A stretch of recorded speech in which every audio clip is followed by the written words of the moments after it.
ಜನೌಷಧಿ ಕೇಂದ್ರ ಹಾಗೂ ತಾಲೂಕು ವಕೀಲರ ಸಂಘದ ಸಹಯೋಗದಲ್ಲಿ ಗಿವರ್ಲಿ ಕೇರ್ ಫೌಂಡೇಶನ್ ವತಿಯಿಂದ ಮುಳಬಾಗಿಲಿನ ಹೊಸ ನ್ಯಾಯಾಲಯದ ಆವರಣದಲ್ಲಿ ಉಚಿತ ಆರೋಗ್ಯ ತಪಾಸಣೆ ಶಿಬಿರವನ್ನು ಆಯೋಜನೆ ಮಾಡಲಾಗಿತ್ತು. ಇಂದು ನಡೆದ ಆರೋಗ್ಯ ಶಿಬಿರವನ್ನು ಉದ್ಘಾಟಿಸಿ ಮಾತನಾಡಿದ ಹಿರಿಯ ಸಿವಿಲ್ ನ್ಯಾಯಾಧೀಶರಾದ ಗೌಡ ಜಗದೀಶ್ ಅವರು ಹಾಗೂ ಪ್ರಧಾನ ಸಿವಿಲ್ ನ್ಯಾಯಾಧೀಶರಾದ ಹರೀಶ್ ಅವರು, ಇಂದಿನ ಆಧುನಿಕ ಜಗತ್ತಿನಲ್ಲಿ ಪ್ರತಿಯೊಬ್ಬರೂ ಒತ್ತಡದಿಂದ ಬದುಕುತ್ತಿದ್ದೇವೆ. ಎಷ್ಟೇ ಹಣವಂತರಾದರೂ, ಅಧಿಕಾರ ಇದ್ದರೂ ಮನುಷ್ಯನಿಗೆ ಮುಖ್ಯವಾಗಿ ಬೇಕಾಗಿರುವುದು ಉತ್ತಮ ಆರೋಗ್ಯ. ಇಂದಿನ ನಮ್ಮ ಆಹಾರ ಪದ್ಧತಿಯಿಂದ ಜನರ ಆರೋಗ್ಯದ ಮೇಲೆ ಕೆಟ್ಟ ಪರಿಣಾಮ ಬೀರುತ್ತಿದೆ. ದಿನಕ್ಕೆ 30 ನಿಮಿಷವಾದರೂ ನಾವುಗಳು ನಮ್ಮ ಆರೋಗ್ಯದ ಕಾಳಜಿಗೆ ಮೀಸಲಿಡಬೇಕು. ಆದ್ದರಿಂದ ತಾವೆಲ್ಲರೂ ಈ ಒಂದು ಆರೋಗ್ಯ ಶಿಬಿರದ ಉಪಯೋಗವನ್ನ ಪಡೆದು ತಪಾಸಣೆ ಮಾಡಿಸಿಕೊಂಡು ಉತ್ತಮ ಆರೋಗ್ಯಕರ ಜೀವನ ನಡೆಸುವಂತೆ ಸಲಹೆ ನೀಡಿದರು. ಇದೇ ಸಂದರ್ಭದಲ್ಲಿ ವಕೀಲರ ಸಂಘದ ಅಧ್ಯಕ್ಷ ಸದಾಶಿವ ಹಾಗೂ ಆರೋಗ್ಯ ಶಿಬಿರದ ಆಯೋಜಕರಾದ ಗೀತಾ ಅವರು ಮಾತನಾಡಿ ನಡೆದ ಆರೋಗ್ಯ ಶಿಬಿರದ ಬಗ್ಗೆ ತಮ್ಮ ಅಭಿಮತವನ್ನ ವ್ಯಕ್ತಪಡಿಸಿದರು. ಇನ್ನು ನಡೆದ ಉಚಿತ ಆರೋಗ್ಯ ತಪಾಸಣಾ ಶಿಬಿರದಲ್ಲಿ RL Jalappa Narayana heart care centre ಹಾಗೂ ಕೋಲಾರದ ಆರ್ಎಲ್ ಜಾಲಪ್ಪ ಆಸ್ಪತ್ರೆ ಮತ್ತು ಸಂಶೋಧನಾ ಕೇಂದ್ರ ಹೃದ್ರೋಗ, ಸ್ತ್ರೀರೋಗ, ಶಸ್ತ್ರಚಿಕಿತ್ಸಾ, ಮೂಳೆ, ಕಣ್ಣು, ಕಿವಿ, ಮೂಗು, ಗಂಟಲು, ಚರ್ಮರೋಗ, ಅದರಲ್ಲೂ ವಿಶೇಷವಾಗಿ ಗರ್ಭಕೋಶದ ಕ್ಯಾನ್ಸರ್ಗೆ ಸಂಬಂಧಪಟ್ಟ ವೈದ್ಯರು ಸೇರಿದಂತೆ ನುರಿತ ವೈದ್ಯರಿಂದ ಆರೋಗ್ಯ ತಪಾಸಣೆ ನಡೆಯಿತು. ಇದರ ಮುಖ್ಯ ಉದ್ದೇಶ ಏನಂದ್ರೆ, ತಮ್ಮೆಲ್ಲರಿಗೂ ಗೊತ್ತಿರಬೇಕಾದ್ರೆ ಮನುಷ್ಯನಿಗೆ ಎಲ್ಲಾ ಭಾಗ್ಯಕ್ಕಿಂತ ದೊಡ್ಡದು ಆರೋಗ್ಯ ಭಾಗ್ಯ. ನೀವು ಏನಕ್ಕೆ ಅಂದ್ರೆ, ಎಷ್ಟೇ ಹಣ ಇಟ್ಕೊಳ್ಳಿ, ಏನೇ ಅಧಿಕಾರ ಇರಲಿ, ಅದನ್ನ ನಾವು ಅನುಭವಿಸ್ಬೇಕು ಅಂದ್ರೆ ಆರೋಗ್ಯ ಇರ್ಬೇಕು. ಆರೋಗ್ಯ ಸರಿ ಇಲ್ಲ ಅಂದ್ರೆ ನಾವು ಎಷ್ಟೇ ಕೋಟಿ ಸಂಪಾದನೆ ಮಾಡಿದ್ರು, ಎಷ್ಟೇ ಕೋಟಿ ಇಟ್ಕೊಂಡಿದ್ರು, ಎಂತ ಅಧಿಕಾರದಲ್ಲಿದ್ರು ಅದನ್ನು ನಾವು ಅನುಭವಿಸಕ್ಕೆ ಸಾಧ್ಯ ಇಲ್ಲ ಅನ್ನೋದು ಎಲ್ಲರಿಗೂ ಗೊತ್ತಿದೆ. ಆದ್ರೆ ಈಗಿನ ಪ್ರಪಂಚದಲ್ಲಿ ತುಂಬಾ ಸ್ಟ್ರೆಸ್ ಜೀವನ. ಎಲ್ಲರೂ ಕೆಲಸ ಮಾಡ್ತೇವೆ, ಅದನ್ನು ನಾವು ಹಿಂದೆನೂ ಎಲ್ಲ ದೈಹಿಕವಾಗಿ ಕೆಲಸ ಮಾಡ್ತಿದ್ರು, ಆದ್ರೆ ಅದರಲ್ಲಿ ಸ್ಟ್ರೆಸ್ ಇರ್ಲಿಲ್ಲ, ಅಥವಾ ಸ್ಟ್ರೆಸ್ ಮೀನಿಂಗೇ ಗೊತ್ತಿರ್ಲಿಲ್ಲ ಅನ್ಸುತ್ತೆ. ಮೇಬಿ ಅದಕ್ಕೆ ಸ್ಟ್ರೆಸ್ ಇರ್ತಿರ್ಲಿಲ್ಲ. ಈಗ ನಮ್ಗೆ ಸ್ಟ್ರೆಸ್ ಡೆಫಿನೇಷನ್ ಗೊತ್ತಿದೆ. ಈಗ ಏನಾಗಿದೆ, ಕೆಲಸ ಮಾಡೋದೇ ನಾವು ಸ್ಟ್ರೆಸ್ ಅಂತ ಮಾಡ್ತೇವೆ. ನನ್ನ ಪ್ರಕಾರವಾಗಿ ನಾವು ಏನೇ ಕೆಲಸ ಮಾಡ್ಲಿ, ಎಲ್ಲಾದ್ರೂ ಅವ್ರವ್ರದೇ ಕೆಲಸ ಇರುತ್ತೆ. ನಾವು ಅದನ್ನ ಸ್ಟ್ರೆಸ್ ಅನ್ಕೊಂಡು ಕೆಲಸ ಮಾಡಬಾರ್ದು, ನಮ್ಮ ಕೆಲಸ ಅಂತ ಮಾಡ್ಬೇಕು. ಆದ್ರೆ ಈಗಿನ ಪ್ರಪಂಚದಲ್ಲಿ ನಿಮ್ಗೆ ಗೊತ್ತಿರ್ಬೇಕು, ಎಲ್ಲ ಆಹಾರ ಪದ್ಧತಿಯಲ್ಲಿ ತುಂಬಾ ಚೇಂಜಸ್ ಆಗಿದೆ. ನಾವು ವೆಸ್ಟರ್ನ್ ಏನ್ ಇದೆ ಅದನ್ನ ಜಾಸ್ತಿ ಅಡಾಪ್ಟ್ ಮಾಡ್ಕೊತಾ ಇದ್ದೀವಿ.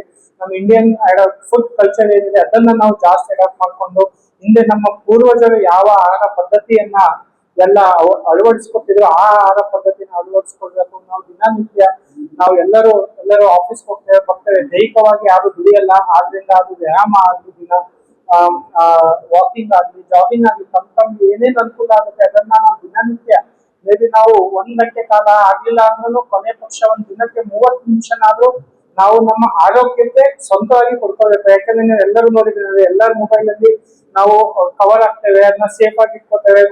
ಟ್ರಾವೆಲ್ ಮಾಡ್ಬೇಕಾದ್ರೆ ಎಲ್ಲ ಎಷ್ಟು ಸೇಫ್ಟಿ ಆಗಿರ್ತೇವೆ. ನಮ್ಮ ಆರೋಗ್ಯವನ್ನು ನಾವು ಏನಕ್ಕೆ ಸೇಫ್ಟಿಯಲ್ಲಿ ಇಟ್ಕೋಬಾರ್ದು? ಯಾಕಂದ್ರೆ ನಮ್ಮನ್ನ ನಂಬ್ಕೊಂಡು ತುಂಬಾ ಜನ, ಒಂದು ಫ್ಯಾಮಿಲಿ, ಒಂದು ಕುಟುಂಬನೇ ನಂಬ್ಕೊಂಡಿರುತ್ತೆ. ಆ ದೃಷ್ಟಿಯಿಂದ ನಮ್ಮ ಆರೋಗ್ಯವನ್ನ ನಾವೇ ಸುಧಾರಿಸ್ಕೊಳ್ಬೇಕು. ಮತ್ತೆ ಇವತ್ತಿನ ಕಾಲದಲ್ಲಿ ನಿಮ್ಗೆ ಗೊತ್ತಿರ್ಬೇಕಾದ್ರೆ ಆಸ್ಪತ್ರೆಗೆ ಹೋದ್ರಂತೂ ಮುಗೀತು. ಚಿಕ್ಕಪುಟ್ಟ ಆಸ್ಪತ್ರೆಗೆ ಹೋದ್ರೆ ಅವತ್ತು ಈ ದಿನದ ಏನಿದೆ ಅದು ಮೇಂಟೈನ್ ಮಾಡಕ್ ಆಗಲ್ಲ ಈ ದುಡಿತದಲ್ಲಿ.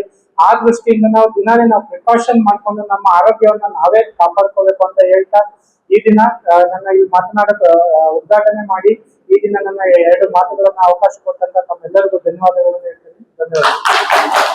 ಕಾಯಿಲೆಗೆ ಉಚಿತವಾಗಿ ಔಷಧಿಯನ್ನು ಕೊಡ್ತಾ ಇದ್ದಾರೆ.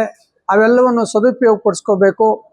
ಮತ್ತು ಇನ್ನೇ ಇತರೆ ತಮಗೆ ಇರುವಂಥ BP, ಶುಗರು ಇಂಥ ಕಾಯಿಲೆಗಳಿಗೆಲ್ಲನೂ ಇಲ್ಲಿ ಉಚಿತವಾಗಿ ತಪಾಸಣೆ ಮಾಡ್ತಾ ಇದ್ದಾರೆ. ಅದಕ್ಕೆ ಸಂಬಂಧಪಟ್ಟಂಗೆ ಔಷಧಿಗಳನ್ನು ಕೊಡ್ತಾ ಇದ್ದಾರೆ. ಈ ಒಂದು ಕಾರ್ಯಕ್ರಮಕ್ಕೆ ನಮ್ಮ ಜನೌಷಧಿ ಮತ್ತು ಗಿವರ್ಲಿ ಕೇರ್ ಮುಖ್ಯಸ್ಥರಾದ ಗೀತಾ ಮೇಡಮ್ ಅವರು ಪಾಲ್ಗೊಂಡಿದ್ದಾರೆ. ಅವರು ಈ ಕಾರ್ಯಕ್ರಮಕ್ಕೆ ಒತ್ತು ಕೊಟ್ಟು ಅವರು ಈ ಕಾರ್ಯಕ್ರಮವನ್ನು ಸುದೀರ್ಘವಾಗಿ ಈ ದಿನವಿಡೀ ಇಲ್ಲಿ ಮಾಡ್ತಾರಂತ ಹೇಳ್ತಾ, ಈ ಕಾರ್ಯಕ್ರಮವನ್ನು ಮಾಡಿದಂಥ ಎಲ್ಲ ಡಾಕ್ಟರ್ಸ್ಗೂ, ಸಂಘಟನೆ NGO ಸಂಘಟನೆಯವ್ರಿಗೂ ಎಲ್ರಿಗೂ, ಮತ್ತು ಈ ಕಾರ್ಯಕ್ರಮಕ್ಕೆ ಪಾಲ್ಗೊಂಡಂಥ ನಮ್ಮ ವಕೀಲರಿಗೂ ಎಲ್ಲರಿಗೂ ನಮಸ್ಕರಿಸುತ್ತಾ 4 ಮಾತನ್ನು ಮುಗಿಸ್ತಾ ಇದ್ದೀನಿ. ಎಲ್ಲರಿಗೂ ನನ್ನ ನಮಸ್ಕಾರಗಳು. ಗಿವರ್ಲಿ ಕೇರ್ ಫೌಂಡೇಶನ್ ಹಾಗೂ ಜನೌಷಧಿ ಕೇಂದ್ರದ ವತಿಯಿಂದ ಉಚಿತ ಆರೋಗ್ಯ ಶಿಬಿರವನ್ನು ಏರ್ಪಡಿಸಿದ್ದು, ಅದು ಕೋರ್ಟ್ ಕಾಂಪ್ಲೆಕ್ಸ್ ಆವರಣದಲ್ಲಿ ಪ್ರತಿಯೊಂದು ವಕೀಲರ ಸಂಘದ ಸಹಯೋಗದಿಂದ ಈ ದಿನ ನಾವು ಉಚಿತ ಆರೋಗ್ಯ ಶಿಬಿರವನ್ನು ಏರ್ಪಡಿಸಿದ್ದು, ಇಲ್ಲಿನ ವಕೀಲರು ಸಾರ್ವಜನಿಕರು ಪ್ರತಿಯೊಬ್ಬರು ಇದರ ಸದುಪಯೋಗವನ್ನು ಪಡೆದುಕೊಳ್ಳುತ್ತಿದ್ದಾರೆ. ಮೇನ್ ಆಗಿ ಇದರಲ್ಲಿ ನಮಗೆ ಜಡ್ಜ್ ಸರ್ ಬಂದು ಇಬ್ರು 2 ಸೀನಿಯರ್ ಅಂಡ್ ಜೂನಿಯರ್ 2 ಜಡ್ಜ್ ಬಂದು ಅವರು ಕೂಡ ನಮಗೆ ಆಕ್ಟಿವ್ ಆಗಿ ಪಾರ್ಟಿಸಿಪೇಟ್ ಮಾಡಿ ಅವರು ಕೂಡ ಉಚಿತವಾಗಿ ಎಕೋ ಆಗಲಿ ಆರ್ಥೋಪೆಡಿಕ್ ಡಾಕ್ಟರ್ ಆಗಿ ಕನ್ಸಲ್ಟ್ ಮಾಡಿ ಫ್ರೀ ಕನ್ಸಲ್ಟೇಷನ್ ತಗೊಂಡ್ರು. ನಮ್ಗೆ ತುಂಬಾ ಖುಷಿ ಆಯ್ತು. ಜೊತೆಗೆ ಜನಗಳಿಗೆ ಆರೋಗ್ಯದ ಬಗ್ಗೆ ಅರಿವು ಮೂಡಿಸಿದ್ರು. ಸ್ಟ್ರೆಸ್ ಇಂದಾಗಿ ಎಲ್ಲಾ ತರ ಕಾಯಿಲೆಗಳು ಬರ್ತಿದೆ. ಹಿಂದಿನ ಕಾಲದಲ್ಲಿ ಸ್ಟ್ರೆಸ್ ಅನ್ನೋ ಪದಕ್ಕೆ ಅರ್ಥನೇ ಇರ್ಲಿಲ್ಲ. ಈಗ ಸ್ಟ್ರೆಸ್ ಅನ್ನೋದೇ ಮೇನ್ ಆಗಿದೆ. ಅದಕ್ಕೆ ಒತ್ತಡ ಕಡಿಮೆ ಮಾಡ್ಕೊಳ್ಳುವಂತದ್ದಾಗಬೇಕು. ಆರೋಗ್ಯ ಶೈಲಿಯಲ್ಲಿ ಬದಲಾವಣೆಗಳಾಗಬೇಕು. ಮೇನ್